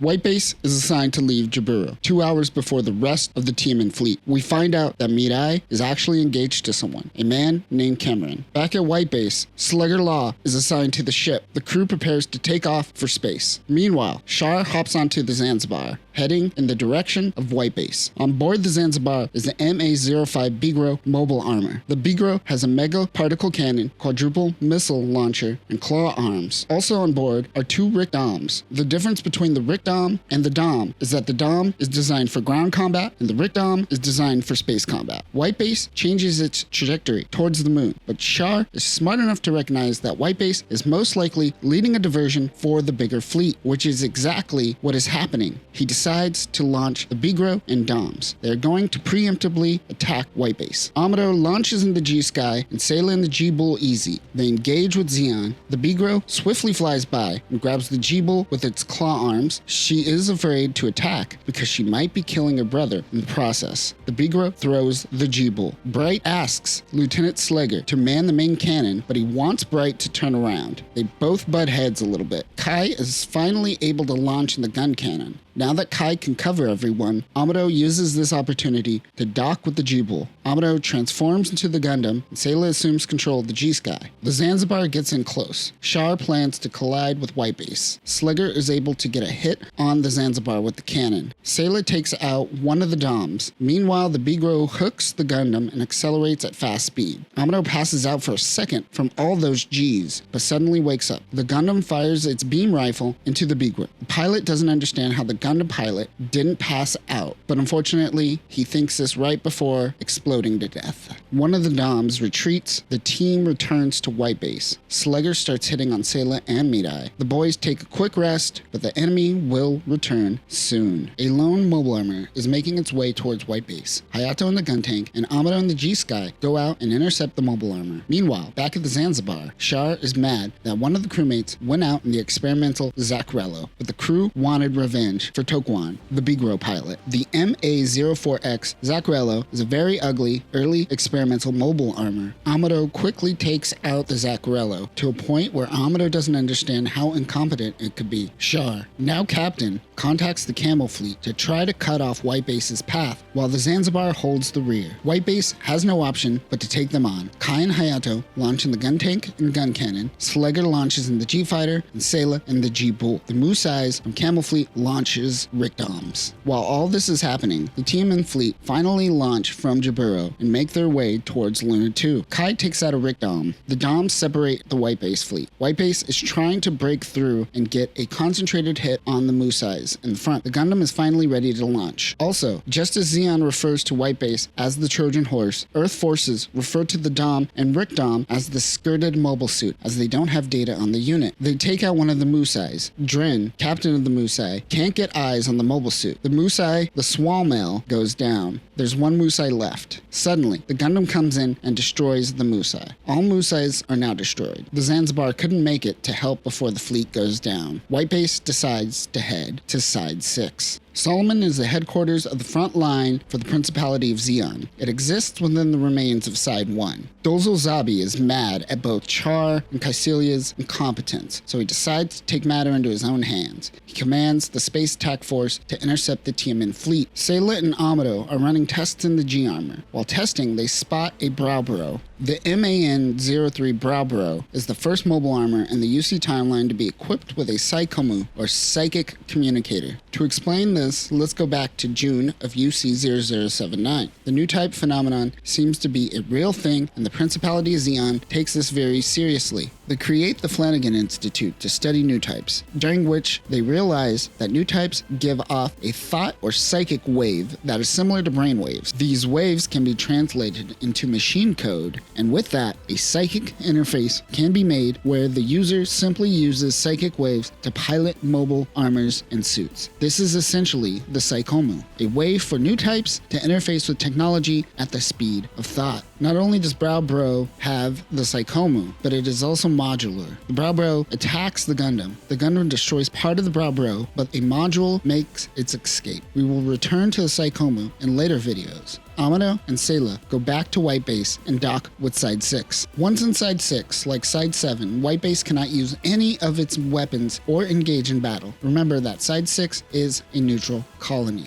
Filthy neutrals. Amuro goes out with the crew to gather supplies on Side 6 when Amuro suddenly runs into his father, Tim Ray. He chases him down and they go to hang out in his junkyard of a home. Tim Ray gives Amuro a module to use on the Gundam, but it is a piece of junk. Now going back to Side 7, when a hole was created in Side 7 during its attack, Tim Ray was flung out into space with many others. He was in a space suit that wasn't designed for long-term deep space use and potentially suffered from brain damage due to oxygen deprivation. Amuro runs back to White Base after realizing his dad cares little about him or his mother. Back at White Base, Mirai meets with Cameron, her fiancé, for the first time since the attack on Side 7. He assists White Base with repairs. By repairing the ship slightly outside of Side 6, they are able to allow private companies to assist with repairs. Unfortunately, this leaves them quite vulnerable to attack, which is the case as 12 Doms descend onto White Base. The Gundam launches and takes them all out in less than 3 minutes. Now that we are back in space, Amuro's new type abilities seems to be finely tuned. The Zanzibar comes to meet the Chevet ship, and White Base makes its escape.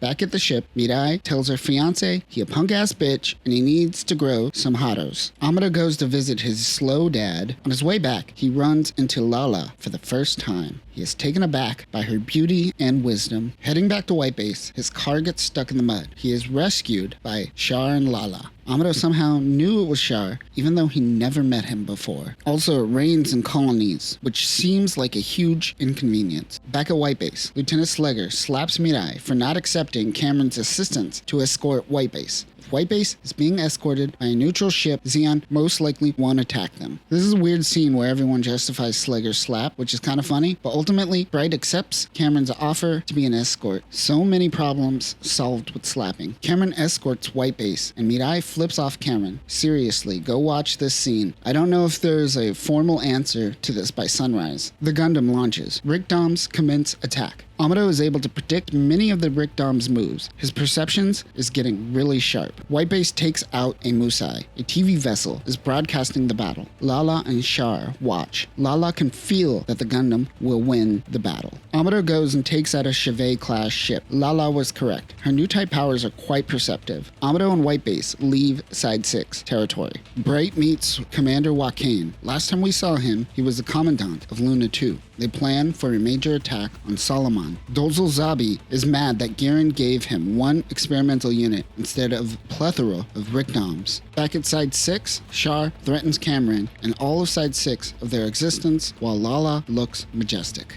The battle between Earth and Zeon begins. Amuro pilots the Gundam, Kai the gun cannon, Hayato the gun tank, and Slegger and Sayla in the G-fighters. Apparently, they received extra G-modules since Jaburo. The team and fleet launches GMs and balls. Doze Zabi sends the women and children out as a safety precaution. He meets with his wife Xena and his daughter Minerva. So last time we saw Xena was in our Dawn Rebellion video when she held Doze Zabi at gunpoint. True love. Also, Minerva will play a huge role in UC-0093 and keep the Zabi lineage moving forward. But for now, she a baby. Within the debris of Side 1, the new solar ray weapon is being set up. EFF fires the solar ray on Solomon and destroys many Zeon units. The gun tank is badly injured. Hayato heads back and is taken to the infirmary, aka anywhere, as many of the White Base crew is badly injured. Frau goes to comfort Hayato. Meanwhile, the Gundam is penetrating the Solomon's first line of defense. At the Zanzibar, Caecilia orders Char to give support at Solomon. Lalah will soon see battle. It is time for Vice Admiral Dozel to contribute to the battle. He goes to find the experimental mobile armor, the Big Zam. The MA-08 Big Zam has 4 fusion reactors and can output 35,000 kilowatts. Compare this to the 19,000 kilowatts output of the Gundam's beam rifle. Big Zam also stands at 59.6 meters tall. Compare this again to the Gundam standing at 18 meters tall. The Big Zam is a beast and the biggest force outside of nukes deployed during this battle. It has the ability to take out Salamis and Magellan-class ships with ease. The battle wages on. Slegger's G-fighter is hit. He returns to base for repairs. When Slegger returns, Mirai's attitude changes. Bright understands that she has feelings for Slegger. Bright, knowing this, says he will always be there for her and relieves Mirai to give her the opportunity to talk to Slegger.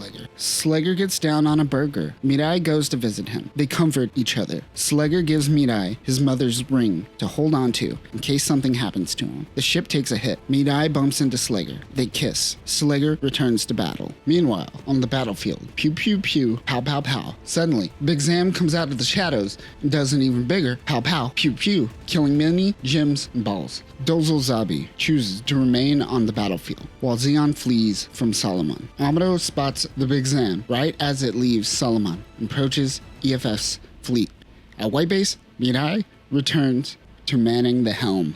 Doze commands the remaining Solomon fleet to make their escape. However, the team and fleet unleashes the solar flare again on the Solomon fleet. The Big Zam goes out and destroys the Titan and Vice Admiral Tiamin in the process. The Gundam and G-armor dock together. Slegger will go fast while Amuro uses his beam rifle at close range. They rush in. However, Slegger's G-armor is destroyed and Slegger is killed in action. The Gundam is able to make its escape. He uses his beam saber to get close and destroy the Big Zam. Dozel gets on top of the exploding Big Zam and uses a machine gun on the Gundam. Amuro sees the Angel of Death looming over Dozel. The Big Zam explodes, taking out Doze Zabi in the process. Another Zabi is down. If we look at our Zabi death board, we now have half the Zabis down. However, a new generation of Zabis bloom. Some Zeon make their escape, but Earth was able to win the day at Solomon. Back at White Base, Amuro tells Mirai that Slegger is dead. The crew grieves, but no one more than Mirai. Garen Zabi mocks his brother, stating that he knew this would happen to Dozel. He proclaims that he will take out Earth forces at Baoa Qu. At White Base, Amuro and Frau catch up with one another. Amuro apologizes for not being there for her recently. White Base makes their way towards Texas Colony. In Mobile Suit Gundam Origin, we know that Char and Sayla grew up there. We also know that the original Char was also raised in Texas Colony. Char receives a new Gelgoog, but he doesn't have enough forces to handle White Base. He leaves it to Makuve. Makuve is such a prideful man that he sorties in the Gion mobile suit designed specifically for him, even though there is no need for a commander at his level to fight. The YMS-15 Gion was developed by Zimad, but ultimately the MS-14 Gelgoog from Zeonic won the bid for Zeon. The Gion's basic performance is said to be better than the Gelgoog. It has a beam saber and a fluid pulse accelerator. This mobile suit has a design resembling a medieval knight, which is suited for Makuve's fencing style. Zeon launches at Texas Colony. Amuro and Sayla launch. They separate. The Gundam goes in to attack the Doms. Their fighting is heading towards Texas. The Doms lure the Gundam towards the Gion. They engage in battle. The Gion heads into Texas Colony. Meanwhile, Char preps his Gelgoog to assist Makuve. Char engages in battle with the Gundam, but Makuve is such a glory hog that he doesn't even want Char's assistance.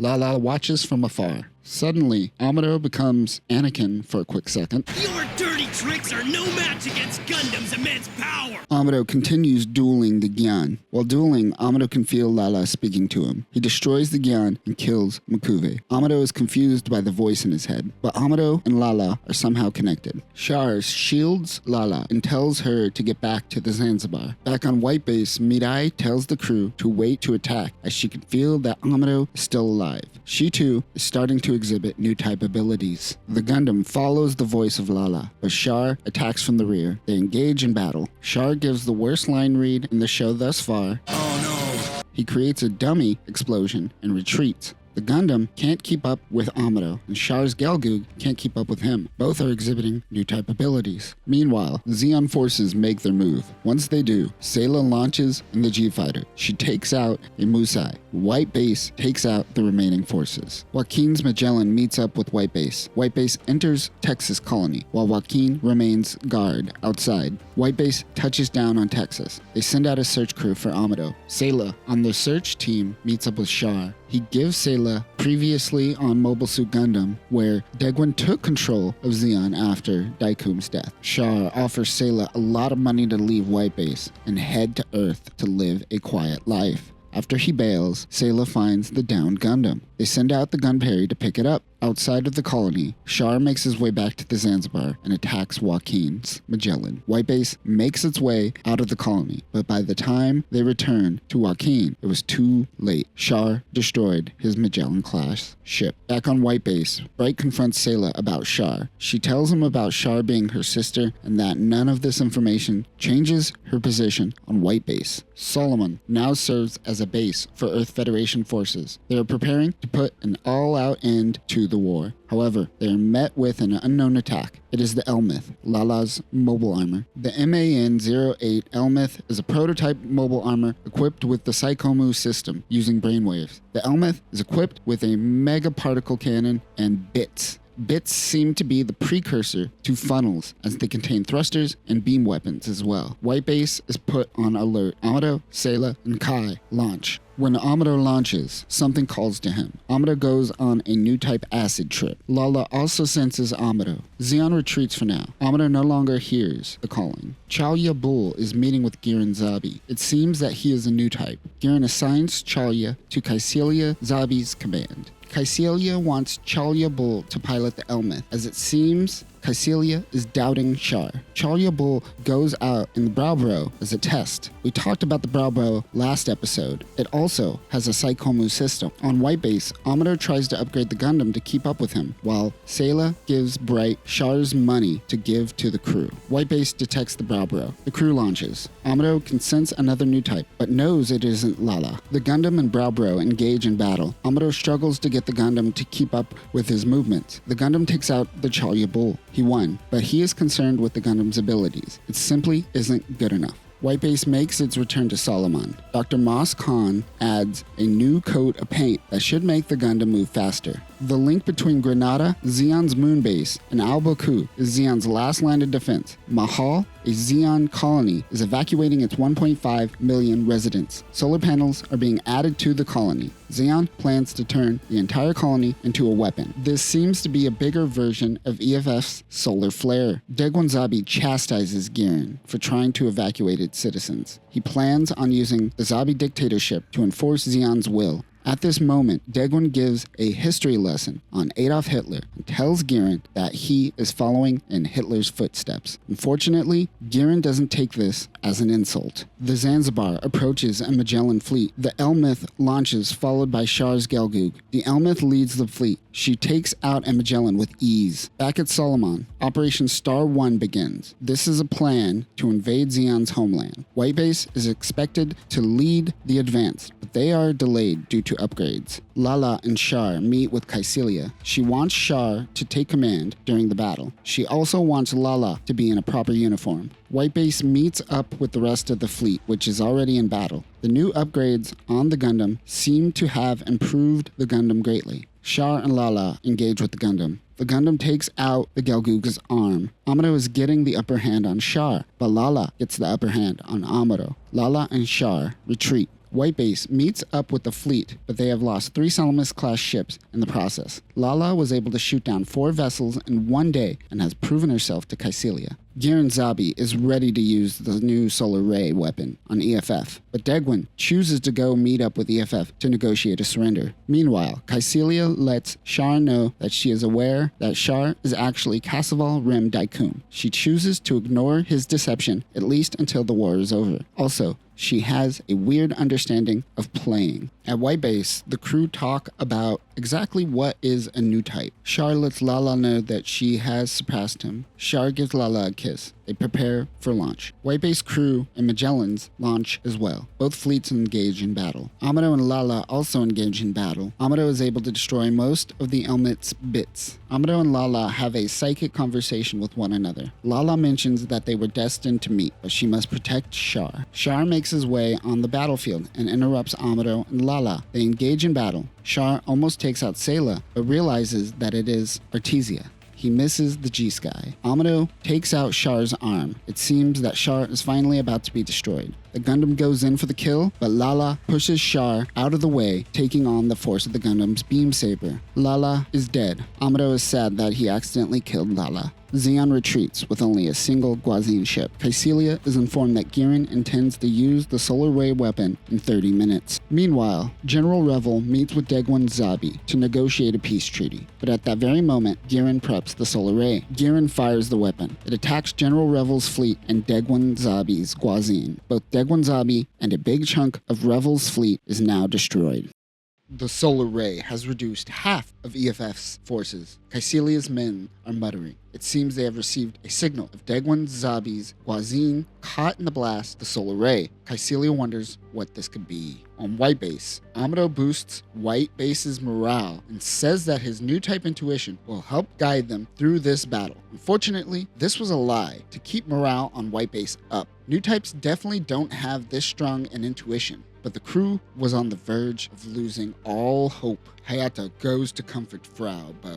Ever since Hayato was injured, Frau and Hayato have been getting close. Amuro notices this. The battle begins. Kycilia and Char make their way back to Baoa Qu. Char goes to man the Zeon, while Kycilia goes to talk to Giran. When talking to Giran, she realizes that he is the one that killed their father. Meanwhile, Char goes to learn about the Jiang. The MSN-02 Jiang is a prototype mobile suit that has the same Psychomu system as the Elmith. It seems to be only 80% complete, but that 20% is the legs, and in space, legs don't really serve a purpose if you have thrusters. It is a bigger mobile suit because the Psychomu system is still relatively large. Char wonders if he can handle the Psychomu. The battle wages on. Char heads out in the Jiang. He spots the Gundam. Amuro notices a strong mobile suit. It must be Char. Amuro wants to continue engaging with Char, but right now, he needs to make it to Baoa Qu. Now is not the time. Back on Baoa Qu, Kycilia asks exactly what happened to Degwin. She shoots Giran in the back of the head.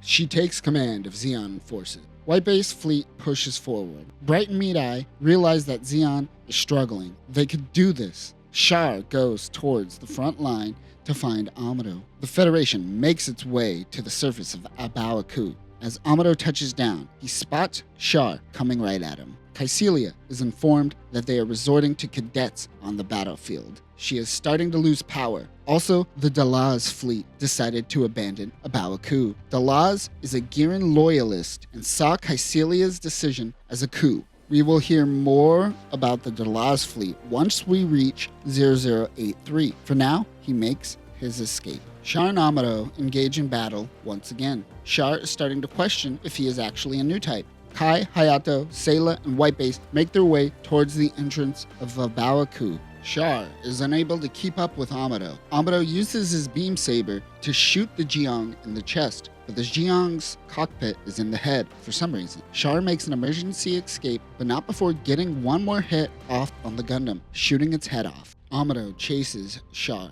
He gets out of the Gundam and walks it into a trap by the Xiong's head. Amuro flies away on a jetpack. Char engage in a gun and jetpack battle. Meanwhile, outside, things are starting to look grim for White Base. White Base crash lands on a Baoa Qu. The gun tank and gun cannon go down. Sayla crash lands. She senses that Char is close by.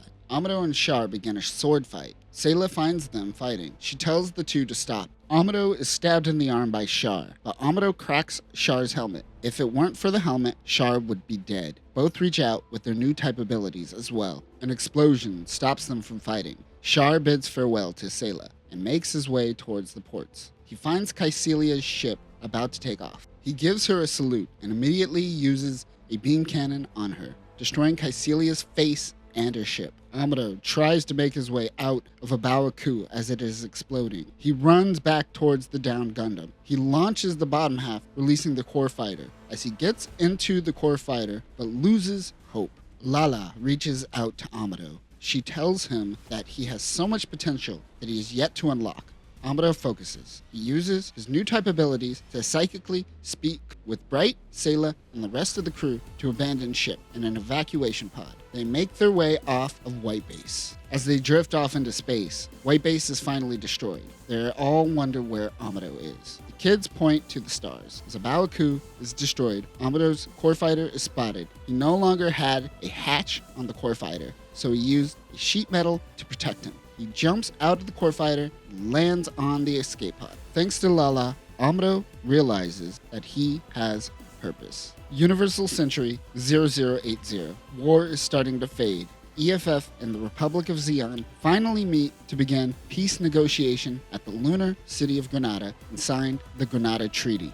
The Principality of Zeon is no more and are now re-established as the Republic of Zeon, as they were before the death of Zeon Daikun. The terms of the treaty are as such. 1. The Principality of Zeon ceases all hostilities with the Earth Federation and withdraws all of its military forces from Earth, the Moon, and all of the territories it had occupied during the war. 2. All Zeon military forces must disarm before returning home. 3. Zeon is permitted to retain possession of Baoa Qu, but Solomon and Pazun are permanently relinquished to the Earth Federation. Zeon is prohibited from constructing any new asteroid facilities for military purposes. 4. The Earth Federation gains control of Zeon's main mobile suit weapons manufacturing corporation, MIP, Zeonic, and Zemad. 5. Further dispersal of Minovsky particles in space is prohibited among the signatories. And 6. Zeon shall officially rejoin the Earth Federation on January 1st, UC 0100.